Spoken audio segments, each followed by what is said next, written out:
God, why did I save this one for last? Well, it's what we've all been waiting for.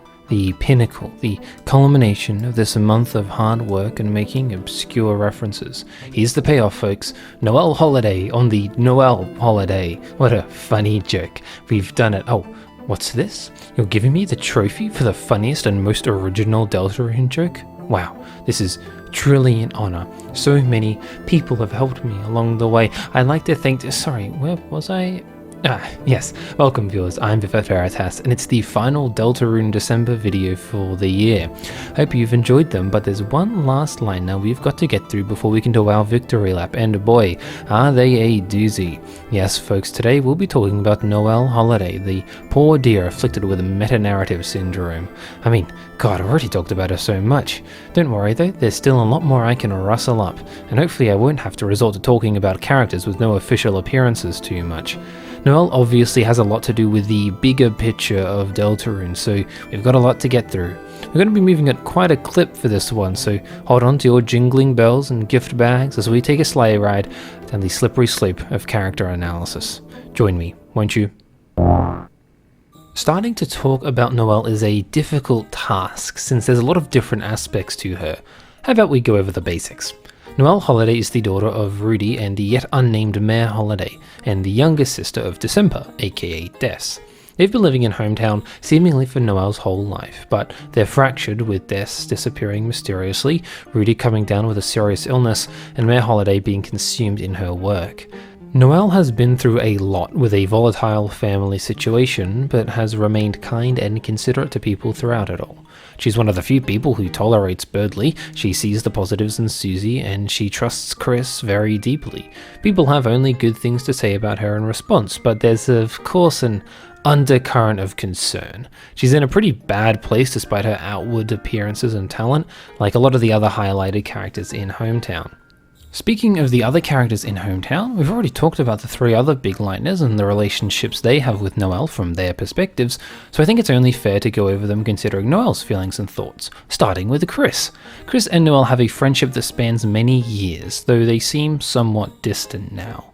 When they were kids and Azriel and Des were still around, they were very close indeed. Noelle posts a lot on her blog about her memories with them, from them coming to her place and playing the piano, or creeping her out with an ices box. It did seem that they did have a somewhat normal childhood, but both of them were people who found spooky things interesting. They always had their older siblings to look after them if things got too weird, like Des smashing in the aforementioned pizza box with a bat, but eventually Des disappeared and Azriel went off to college. Combined with Rudy's illness and the Dreamer divorce, this drifting apart would have deeply affected Noelle. She's a kind of person who is also a bit of a pushover, and it's clear that she still very much values the friendship that she and Chris used to have. She talks to Chris very openly and easily, especially compared to the other hometown residents, and it's likely part of the reasons that she's so willing to go along with Chris even on the Snowgrave route. Although they haven't been close for a while, those strong childhood bonds are difficult to break. It's nostalgic in a way, and when you're already escaping into fiction to deal with your problems, it comes with the territory.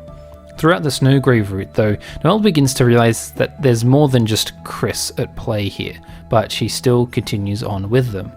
It's a really interesting situation where it's like Noelle is in too deep, or that Chris is the only person left that she really trusts in any significant way, so she may as well. Noelle has a lot to benefit from a rekindled relationship with Chris, but not with us. Unfortunately, Chris doesn't have much of a choice about that, so neither does Noelle. At least, regardless of our meddling, Noelle is getting closer with some other pertinent individuals thanks to Chris. Noelle's relationship with Susie is one of the most important relationships in Deltarune, let alone Noelle's life. Susie L is peak, and this opinion has been reinforced while doing research for these videos. The way that these characters are written is a massive testament to the skill of Toby, but this isn't a review of Deltarune. No, this is raw character analysis. So what does this relationship mean for Noelle? Well, like I said in the Susie video, Noelle likes the weird and scary things about Susie and gives her somewhere to be liked for who she is. Noelle is pretty meek, not really having the bravery to step outside of her comfort zone. Susie, in that case, is a total contrast. Even though she's a bully to Chris and an unrepentant delinquent, there's something about Susie that draws Noelle in. Maybe it's the fact that she's so scary and powerful, and that intrigues her. Maybe it's the fact that Susie is everything that Noelle admires, assertive, unapologetic, and free. Whatever the reason, Noelle is always too afraid to talk to Susie due to her own timidity, but when Chris vouches for her, Noelle begins to consider her options. Aside from being another point to highlight how much Noelle trusts Chris, it also gives Noelle a chance to expand her horizons and step outside her comfort zone. She begins to actually take initiative, asking Susie to study and then getting closer with her in the dark world. The fact that she considers the dark world to be a dream helps her be a bit more bold, but we still get to see some of her more true personality under her timid shell thanks to Susie. Much like Birdley, the dark world acts as a way to see beyond the superficial appearances and into the deeper personalities of our characters. With Noelle, Susie can be more true to herself and not let her fear get in the way, let her be, well, truly free for once. After all, Susie is the good kind of scary. I should talk about Birdley as well, but honestly I kind of used up everything for his video. Sorry buddy, good luck not getting frozen. Let's move on to something specific to Noelle now, her family. Here's a weird question for you. Why are they Christmas themed? Like, of course they're reindeer, but is that the only reason they're so heavily themed around Christmas? I guess it could be, but you have to consider that Toby intentionally made them reindeer, and by that logic, thus intentionally made them Christmas themed. Either way, it seems like a deliberate choice, one that stands out especially when we consider the game seems to be taking place entirely within autumn or fall. I think the point of this is to emphasize the pseudo-Christian imagery that surrounds them, specifically for Noelle. The game takes a lot of what I'll call religious imagery shortcuts for its symbolism, especially with the Lightworld Chapel and the Angel. It's at least monotheistic, even if it doesn't have the concept of sin like what we know of Christianity in the real world. There's some differences, but let's be real here for a second. From its design to presentation, it's meant to invoke that type of religion, using the concept of Mr. Jesus' birthday of Christmas, a relatively frequently fantasy-ized holiday in media, to link these characters to this somewhat Christian religion seems like a no-brainer really. I do think there's a little bit more to it though, and this comes from my own personal experiences and opinions more than what I often talk about. I think it also exists to tie Noelle and her family back to the theme of nostalgia. Christmas is often portrayed as a time for merriment and family, for everyone to get together as a community. Of course, many people do not celebrate Christmas, but it's prevalent enough that the Christmas aura is rooted in society. It's a time that's regularly remembered fondly, and is the highlight of the year for many children. I know that nothing really beats the excitement and pure happiness of opening presents with my family on Christmas morning. For this reason, I think that contrasting this feeling that's not quite universal, but at least common, to the broken facade of the holiday family is definitely intentional. All of the joy and familial bonds are at their absolute limit, with Rudy holding up the humour and closeness of the family despite being incredibly sick. Noelle is at least aware of this, and I think our understanding of this family unit will change dramatically once we get to know Mayor Holiday a bit. It doesn't help that we know very little about Des, but I'm sure that we'll learn more about her soon. For that reason, I'm going to cut talking about Noelle's family short here. Hi! Literally, as I was making this video, the Christmas newsletter for Deltarune came out. Unsurprisingly, it held a big secret, a conversation between Noelle and Des talking about snow angels. Snow angels. I'm about to go insane, so hold on. Now, I briefly mentioned the angel, which has been compared to Noelle a few times, mostly by Spamton. Damn, I guess I have to talk about him too. You know what, this is gonna be a section called Wow, the Snowgrave Route is messed up, I talked about the Snowgrave route in my very first video, and then quite a bit then onwards. Snowgrave is at the end of the day a manipulation of Noelle. You don't get any of the fun bonding moments in the normal route. You don't get the Susie and Noelle conversations. Hell, you don't even get to fight Queen. No, instead, you pay the price of freedom, writhing in your own lack of control and forcing your desire for something different onto Noelle. She's kind of the perfect victim for it as well. She trusts Chris a lot, even though they're more distant now, and is kind of a meek person that's been demonstrated a few times in the game so far. Snowgrave is a massive step back for Noelle compared to the normal route, where she learns to stand up for herself, surrounded by friends and in a healthy manner. Here though, her will is completely dominated, and she only rebels against you when it's already too late and Birdly has been destroyed. The spell she casts, Snowgrave, is one that she apparently doesn't know, which is a really fun representation of the route as a whole. None of this is really meant to be happening, and can only exist by us as the player being aware of things that the characters can't be. Noelle is a vessel for this, coming at our call, not Chris's, and it completely breaks her. Unlike her obsession with Easter eggs and creepypastas, she has actually seen partly beyond the veil of her own reality, and she cannot handle it. It's not something scary like a big robot mech, it's something much more insidious than that. It's probably the same instinct that she felt when she was a child and afraid of Icy. It's something that's not meant to exist, no wonder she can't understand it. In a similar way, she has a connection to Spamton, not only through the Angel and the Snowgrave route, but also through the Spamton sweepstakes info. She's been contacted by him in the past, tempting her by saying he could find Des, a complete lie, but also obtained what seems to be a Pippis? The connection between them is initially unclear, until we consider the fact that Spamton isn't really meant to exist either. He's spam mail, and the only reason he was ever relevant was because of the power that he was gifted by an interloper, likely Gaster.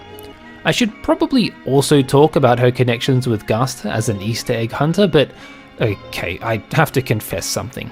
I've actually already written a video about that, and I haven't released it yet. So don't worry, I'm gonna get to it, just not right now. Regardless, Spamton gets involved with Noelle by peddling lies, and Noelle kind of listens to him. This trait of kindness, consideration, is pretty lacking in Deltarune and is personified best by Noelle.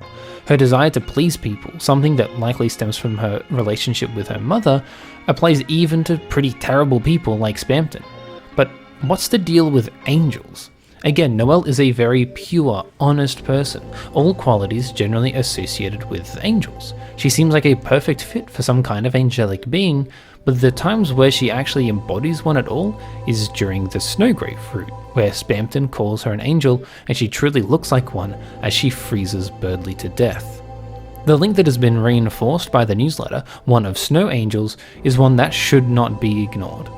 Now, the idea that the Angel of Deltarune mythos is evil is, well, not very difficult to believe. I've spoken about it in previous videos, but it's as simple as the fact that the Lightners are here to stop the Angel's heaven.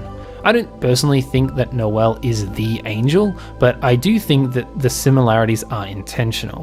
The fact that this idea of angels, snow or otherwise, has now been linked to Des is particularly relevant as well. The Angel's Heaven is something we need to prevent, just like the Roaring, and the latter occurs via the opening of too many dark fountains, presumably. However, after being warned about this, Chris still opens a dark fountain, leading many to speculate that they're exploring these worlds to find Des. I'm not 100% convinced quite yet, but Des being brought into these forbidden dark rituals is doubtlessly more than a coincidence. We've established an association here with Noelle and a sense of unreality. This ties in beautifully with her overarching character. Noelle is someone who is kind of towing the line between fiction and fact. Blurring the line further with cryptids, Easter eggs, and secrets is one thing, but she's also, much like the other Lightners, if not more, very keen to stay in the dark world, fiction made form. The fact that she's so attached to unreality, whether she wants to be or not, is precisely what makes her so potent from a metatextual point of view. She's so inherently poised as this reality breaker, but absolutely hates doing it. She feels awful after the Snowgrave route, even though she did enjoy the Dark World, and even though she finds all these mysterious things spooky and scary, she still feels drawn to them somehow. It's this tug of war between being the normal girl next door and magical pseudo-reality bender, something that I doubt will be resolved easily. It's part of what makes her work so well with Chris, really. They're both kids saddled with this quasi-destiny, whether due to their choices, personality, or game construction. It's all about what they do with this power, and Noelle's power has the possibility to make or break the narrative and world as we know it. Unfortunately for Noelle, if she wants to find her sister, there's a lot more reality that she's going to have to break. We've seen the price of narrative freedom in the Snowgrave route so far. What could possibly be the price to find Des? And will Noelle be able to tolerate it? We're done! Talking about Noelle is always an incredibly enjoyable experience, and I can guarantee that I'll be talking more about her in the not too distant future.